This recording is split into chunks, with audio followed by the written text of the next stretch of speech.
They might want to come on in and get interviewed too. Baby, that's what I'm saying. I'm pimping right now, baby. I'm pimping. All right, we are live on YouTube. Okay, I'm quiet.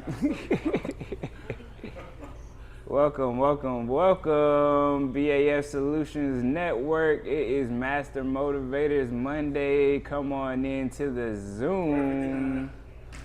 Come on in. It is 1 o'clock. Welcome to BAF Solutions Network. Share it the proper way. Welcome to BAF Solutions Network, everyone. Got that on. Everything is looking good. Welcome.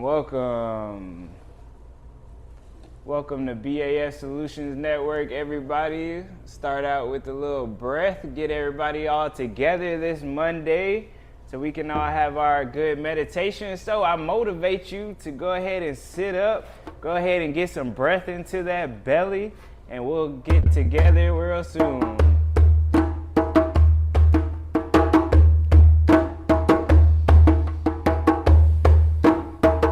This is a drum rhythm about the heartbeat.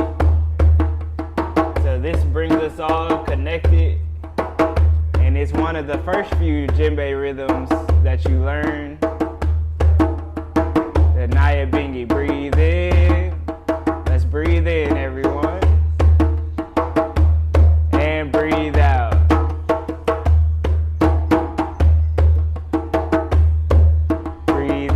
Breathe in love, breathe in happiness, breathe in peace, and breathe out. Breathe in anything that doesn't serve you, breathe out disalignment, and breathe in. Breathe in all the intentions that you want for this week, for your businesses, breathe out. All right, this time I want you to breathe in from the belly, breathe in. And breathe out. And then let it out with a sigh. Breathe in. And breathe out. Alright, this one, last time. Breathe in all that love, breathe in everything that you want for the week, master motivating, and breathe out, let it all out. Cool, how you feel? I'm good. Good. So I'm so excited you all could be here. My name is Julian Gordon. Welcome to BAF Solutions Network. It is Master Motivators Monday, so we're so glad you all could be here. We are here live in the Kemet Club. We are coming alive in 2025 through Kwanzaa 365. So we're so glad you all could be here. Once again, I am Julian Gordon. I'm from Atlanta, Georgia, and I am currently hosting as the Vice President of the Atlanta branch here with the Black Achievement Fund. So you can go on over to baf.solutions. Go ahead and join us. We have a lot going on. I actually have here a business member, a nonprofit member here through the BAF, and we are excited to interview her. This is a BAF Business Spotlight, this BAF Master Motivators Monday. So we're excited you all could be here. And before we get started, I'll let you know why I'm hosting, because I have a program called Drums, Drones, and Dreams. So we've been able to connect with Miss Donna here and support her and showcase how we're gonna work together, because I'm putting together music and video production, environmental justice, and entrepreneurship. So I'm taking that all around the world. So I've been able to travel around the world doing music and video production, helping others with their production, anything with production. I love going to concerts and hosting open mics here at the Kemet Club. We host a lot of trainings. We host drum classes, the drone classes. So you can actually find the drone class here in the Kemet Club, and we are able to support with your drone endeavors right here in the Kemet Club. As you see, we're holding our drone program and drum classes. So just send me a message down there at drumsanddrones.com if you want more information. But Monday through Friday, I'll be here from 3:33 to 4:44 for the young children after school. Then for the elders, 4:44 to 5:55. So that way we're getting everyone together. It is very important for us to have knowledge of the drone, just a little bit of knowledge, or at least connect with somebody like me. Like I was telling Miss Donna, you don't have to buy your own drone. You can work together with people, and that's what being a motivator is all about. Yeah, you can be motivated, you can be motivating, but are you a motivator?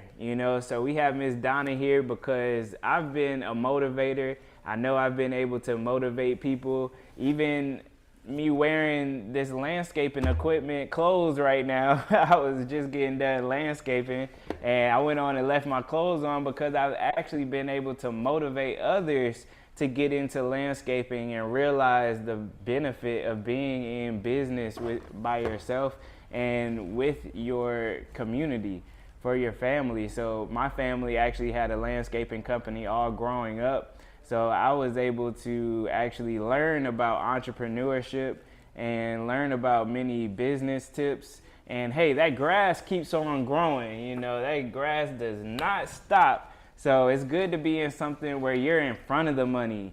You don't have to chase the bag. You don't have to be behind the money trying to chase it. Be in front of the money and be the bag. You don't have to actually try to chase it. You are the deal. I am the deal.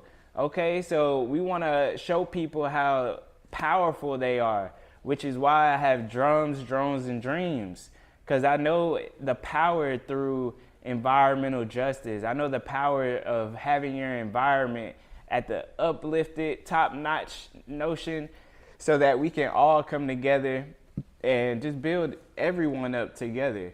So, because together everyone achieves more, right? So real quick, want to start out with a little phrase, little thing. We have from Earl Nightingale and Napoleon Hill, the master key. You want to have your mindset. It's all about your mindset. So I just want to motivate you all today. I know I have the power to achieve my definite chief aim in life. Therefore, I demand of myself persistent and consistent action toward its attainment, and I hereby promise to render such action. I realize the dominating thoughts of my mind will eventually seek expression through some practical means of attaining the object back of it. Therefore, I demand of myself persistent and consistent action toward its attainment, and I hereby promise to render such action. I realize through the principle of autosuggestion that any burning desire that I hold in my mind will eventually seek expression through some practical means of attaining the object back of it. Therefore, I demand of myself 30 minutes daily upon the task of thinking of the person I intend to become, hereby creating a clear mental picture of that person in my mind. I realize through the principle of autosuggestion that any desire I hold in my mind will eventually seek expression through some practical means of attaining the object back of it. Therefore, I demand of myself 10 minutes daily upon the development of self-confidence.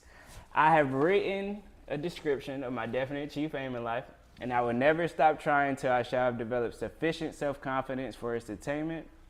I realize no wealth or position can long endure unless built upon truth and justice. Therefore, I demand of myself 30 minutes daily upon the task of thinking of the person I intend to become. And therefore, I will eliminate jealousy, selfishness, hatred, cynicism, and developing love for all humanity, because I realize a negative attitude toward others will never bring success. I will inspire others because of my confidence inspiring them. And I sign my name to this formula, commit it to memory, and repeat it aloud once a day with full faith that it will gradually transform me into a reliable and successful person. So I'm so glad you all could be here. Just wanted to give you that as a master motivator. That is something that you can look into called The Success Formula from Earl Nightingale and Napoleon Hill. And Napoleon Hill created Think and Grow Rich. So Think and Grow Rich is a great book that you should get into. Let's go ahead and get on in there. Introducing Miss Donna Green. We're so glad you could be here. Sister Donna, we are coming together. Go ahead and come on into the conversation. I'm so glad you could be here, Miss Donna. We are here at the Chemic Club. We just got acquainted with Miss Donna Green. So she's gonna tell you all about her nonprofit. She's doing wonderful things with children. She is a master motivator, so we definitely wanted to highlight her in the BAF Business Spotlight. Going to you, Sister Donna. Please introduce yourself. Let them know a little bit about your story. Well, my name is Donna Green. I have a nonprofit for missing and exploited children. My nonprofit is Raymond Green International Outreach of Hope. That nonprofit was started because 1978, my son went missing. He was 5 days old when he went missing. He's 45 now, and he's still missing. So as I got older, I was 16 when he went missing. He was abducted from my home from somebody at the hospital, and from that point, I've been searching for him, and in the process of searching for him, I pulled together, first it was an organization, and I started having events where I would invite other parents out that had missing and exploited, and eventually made it into a nonprofit, and what we do is we spotlight cold cases, which means like if somebody went missing and say their car was last seen over here, we would take flyers and different things or over there and try to give out at least 150 flyers or something. If a child went missing, I support the families of missing. I'm peer support for National Missing Children as well, dealing with parents of children that's missing. And then every year we hold a gala. We hold it every year the first week. Raymond, my son, is missing. He was born November the 1st. He got missing November the 6th at 5 days old. So we always have it the first week in November. And so that's what we're doing now. We're putting together a gala, and we're also doing a 24-hour citywide call for prayer that week as well. Okay. Man, God bless. Well, thank you. Yeah, it's something that people say. I was just with a group that has mothers who have lost their children, so it would be great to connect you all together.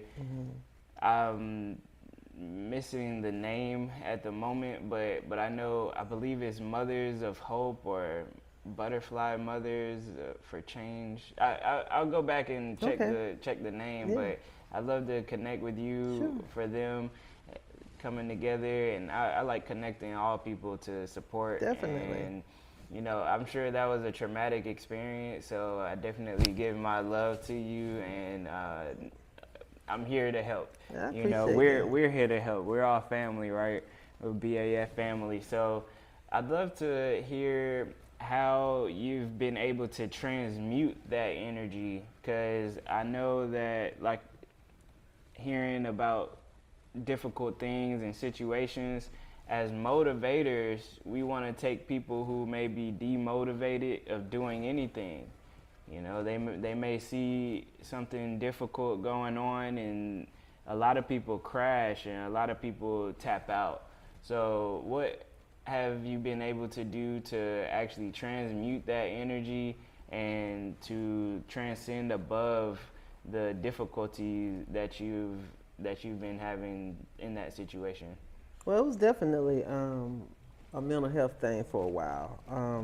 My mental health was constantly in question at that time because I didn't have any help from the police department. I was young, I was poor, and I was black, so I didn't really have any help for them. And in the community that I lived in,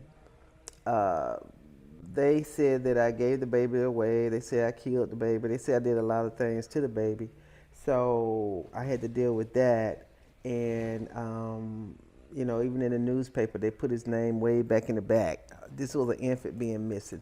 It wasn't a lot of police is coming. It was like one police car came out, and so my mental health was in question for a while as to how to handle that. I never knew anybody that was missing, and my family didn't just step in and stand by me. So I had to deal with that. I had to deal with the police, and I had to deal with what people were saying, and I had to deal with all that. So it was that part that. But then after a while, a couple of years, and then I went back down there after a few years, because every time I would call, they would say, if we hear anything. Well, they did find someone like a year later that stole another baby from Grady, and they found that baby, and she had a little boy that was my son's age, and they thought that might have been him. That wasn't him, which took me to another level, because I thought they had found him, and they didn't find him. So they said that they think he might have been sold overseas or whatever, just a lot of stuff.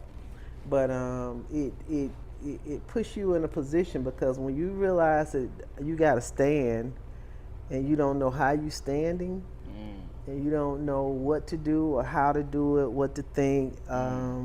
So it kind of messed me up for a little while. And then when I went back down to the hospital, to the police department years later, they didn't even have the case anymore. They lost the case, So I've dealt with a lot of things dealing with that. But at some point, life, as it is, it's going to either make you or it's going to break you. You choose. Right. It's your mindset. It's what and I chose not to be broken.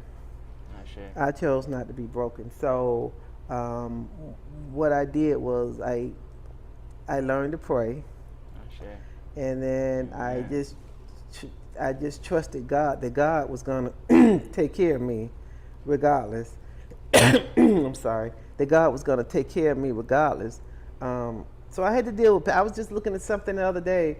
Somebody posted my story online, and I got a whole lot of people that gave their comments. Some say, "Oh, she's not telling it all." Some say this, some say that.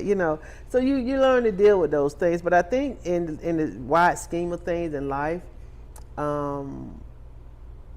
that was because God gave me a platform. I go around and I help other people that have children that's missing. I be a support to them. So I don't know about taking your lemons and making lemonade. That's not it. But I could stay in the dark, and I could stay, that haven't brought him back yet. I could be all these different things, and that hadn't brought him back either. So then let me just get up and keep moving, keep living, trust God, because I know God got the whole world in his hands. I believe that. So I know me and him both are together in God's hands. Well, I believe that. So I don't know what he is, but God know what he is. So, and I feel like in his timing, he gonna bring him home. Now, when that time it is, but in the meantime, I'm gonna wait and I'm gonna work. I'm gonna work and do what I need to do to help other families. So sounds like I was thinking in my mind the difference between living in results and expecting something that you are working toward, and you want those results so bad, like you want to see them so bad, but sometimes through more factors and more things, that tangible item isn't there at the moment. But sounds like you've been able to support others just going through the process, just waking up every day, just like you say, praying, staying hopeful, and just taking it one step at a time. So is that how I understand it correctly, that you've just been able to learn more through the process and just take it step by step every day, and helping others? Definitely. With the situation with Raymond going missing, and dealing with other people, it's not so much anything I planned. It's just that you don't get to dictate to me what my life gonna be because of see, I could be angry at her, and I could be all of these different things that will infect me. I'm not gonna allow that to infect me. Not when I got a God that knows all, sees all, does all, Amen. in all. Amen. so yeah, so since I got that's all I need. Yeah. You know, so as long as I know I got him walking beside me, in front of me, behind me, and everywhere, and he's in me, then it's nothing that I can't do. It's nothing that I can't overcome. It's nothing. So, you know, life got a way of knocking you to your knees. You know what I'm saying? But once you get on your knees, pray. And then get back up and keep moving. You know, and you're not moving in your stead, you're moving in his stead. So you're not moving in your power, you're moving in his power. You know, so it never was about me. You know, so with God, it's like I said, God, bring him back to me. He was like, no, we got work to do. And this was the work. You know, and I said, well, I can't breathe, I can't sleep, just bring him back. And he said, you will work, you will sleep, you will breathe, but your work gonna be about him. So that's what I do, and I'm waiting. I'm still waiting. I'm still praying. I'm still hopeful. I still have those bad days. I still have those good days. I still have those days where I wonder, is he still alive? Is he this? Is he that? Even with all that, I still got to keep going, because that's what I'm supposed to do. He told me to be strong and of good courage. So I have to do that regardless of what's coming my wife, because life gonna life anyway. It's gonna life. It doesn't matter who you are. You know, my cross ain't your cross, but we all got a cross. And it's not the storm, it's how you get through that storm.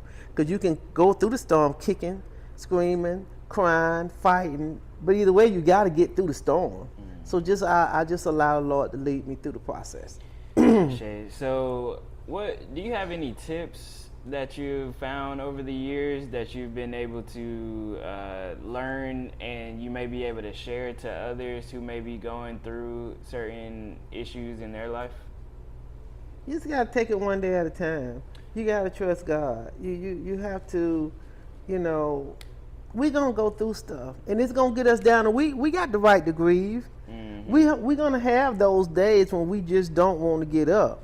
But eventually you got to get up and keep moving, because if not, life gonna beat you down and it's gonna keep you there, and if that's what you allow.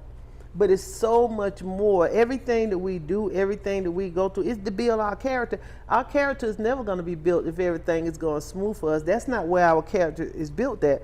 We learn who we are and what we're capable of by what we go through, by the hard times, by the things that come against us that we didn't see, that caught us on the blind side, that knocked us to our knees, and we got back up and we still moving. And this thing, you know, when we thought we couldn't get through it, it's a whole year later, and we still standing. You know what I'm saying? We're building character. You know, when I was going through, I was in the ground. When you plant the seeds, they in the ground. You don't see what they're doing, and then they push up. So, you know, it builds our character. So when I go through things, I don't think, woe is me. You know, I'm like, Lord, it's going to be interesting to see how I get through this one.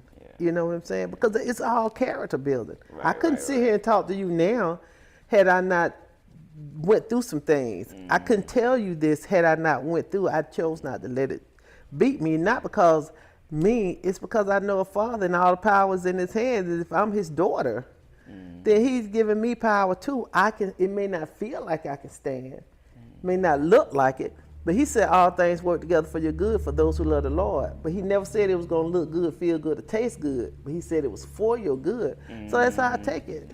That's a good point right there. So any tips with anything with, I love those like those tips with like the emotional side. Any tips on like the justice side, the justice system, or working with the government, working with certain aspects, or if it's other nonprofits or other things that you found in your experience, or what was the issue that you saw working with them that made you want to go ahead and create your nonprofit? Working with the law, working with other nonprofits, all these type of entities. Well, I wanted to create my own nonprofit. Well, let's do it like this. Working with the law, you know, the law enforcement is a different beast. And you got to know how to work with them, you know, and sometimes if you just listen and sometimes they're not listening. But you have to find a way to work with them. You have to do that. Because you can go back and say, oh, they're not doing this, they're not doing that. And I get that a lot. And sometimes they're not doing it. Sometimes they treat you really bad. And sometimes their egos are really out there, you know. But that's when you go and pray. And the Bible says, if any man lack wisdom, let him ask the God and he'll give it to him. So you just got to ask God how to, and it's always He'll bring that one officer, somebody that'll listen to tell you, hey, look, do this, don't do that. I've been blessed in that area. Gotcha. As far as the nonprofit, I've found some nonprofits that say they're going to do things and they don't do them. Yeah. You know, what they putting out there on social media and all this great stuff, they're not doing it. Exactly. You know, I wanted to be able to do something, not so much for money, because the money is, you know, I wanted to be able to do something where I can help other people that been through what I've been through. I don't want them to feel like I felt like nobody cared. Like I didn't have a shoulder. I didn't have a shoulder to cry on. I didn't have anybody. And then as Raymond time passed by, it's like the world forgot about him. I wanted to have something where I could let them know, you know, hey, I thought about your daughter today. We did this for your child or that for your child. Or I'm calling. How you doing? I know your daughter been missing or your son been missing these amount of days or these amount of years. I'm calling you to let you know. You know, what can we do for you? Can we do this? So that's why I wanted to start it, because I had nothing and I had nobody. And when I say I had nothing and nobody, and at that age, having nobody to hold your hand or having nothing, no family, no police, whatever, it's a mental thing. It took me to a place that I never want to go to again, you know, but I had to fight my way back to come back to my core. I just want to be there for somebody who's going through that, because sometimes you can't take away what they're going through, but you can let them know that you're right there and give them some resources to work with. Amen, amen. So is there anything that you'd like to share about starting your own nonprofit, starting your own business, anything that you've found that we could motivate others to go ahead and start, just take that start? Well, if you want to do a nonprofit, my suggestion would be find a nonprofit that is kind of doing what you're doing and go up under them for about a year. See how their operations work, see how they do, see, you know, what you need and everything, opposed to just going out there doing it, because I just got out there and did it, and I'm still learning and still falling and everything. But my suggestion is, if you want to do a nonprofit and you got something specific, especially because nonprofits are always in the community. You know, we're dealing with certain things in the community that we want to offer. Find somebody that's doing kind of sort of what you want to do. Go up under them and learn everything that you can learn up under them. You can run your nonprofit under them and just give them a percentage of, you know, if you bring anything in. That's you can exactly do that. What I'm doing with the Black Achievement Fund. Exactly. With Drums and Drones program. Exactly. Yeah. So we'll go ahead and wrap it up, but I'd love for you to share anything else where people can find you, the location, the area that you service, and any way that people can find you. Go ahead and support her, donate, any way that we can bring in the community to you. My website is RaymondGreenInternational.org. That's RaymondGreenInternational.org, and you can donate on my website. And you can also find my email address is looking4Raymond2@gmail.com. Again, that's looking4Raymond2@gmail.com. And I would love for you all to come out and support the gala. It's a nonprofit. The tickets are $75. It's a black tie affair, and it's on November the 1st. Doors open at 4 o'clock. You come out, you get food and fellowship, but then you get to learn a lot about what's going on in the missing children area, what kind of information you need, and you get educated as well. Okay. Ashe. Man, let's give it on up for Ms. Donna. Thank you for being a master motivator. We are inspired and hope to work with you more. We're here at the Kemet Club every day, so anytime you want to come in, grab a plate of food, have fun with us. We do a lot of different events. So we have Master Motivators Mondays. This will be every Monday from 1 to 2 p.m. Hope you all can join us again. Let us know how everything sounded on the comments. Like and subscribe. Share it to your friends. Let's get the word out about Miss Donna here and all of her friends and family to support in her endeavors and the nonprofit. And just another announcement, we have the Takeover Tuesday tomorrow, where we're doing the Malcolm Jamal Warner tribute, as well as the Writers and Poets Slam. So come on out Tuesday, tomorrow, 1 p.m. We also have our book club meeting at 6 p.m. and our all region meeting at 7 p.m. We have Toastmasters on Wednesday at 7 p.m. And also we have the Weather Wherever Wednesday, BAF Hump Day News. We got Garvey Theater Thursday and Atlanta branch meeting Thursday at 7 p.m. We have our Film Fest Friday at 1 p.m. as well as later on Friday night, go ahead and come through to our open mic. So we have our open mic on Friday. Then we'll have Sunday, we'll have our Center Sunday brunch, Center Sunday dinner at 6 p.m., 6 to 9 p.m., talking about the Sinners movie. And we'll also have our info session at 2 o'clock. So we're so excited you all could be here, and we just let us know. We want to know what you want to hear. We want to know what you think about the justice system and be a beacon of light in our community. So anything that you have to share, we'd love to hear it, and let's work together. Let's be a beacon of light, and that's what being a motivator is all about. Sound good? All right. All right. We'll see you all next time. Much love. Thank you for coming.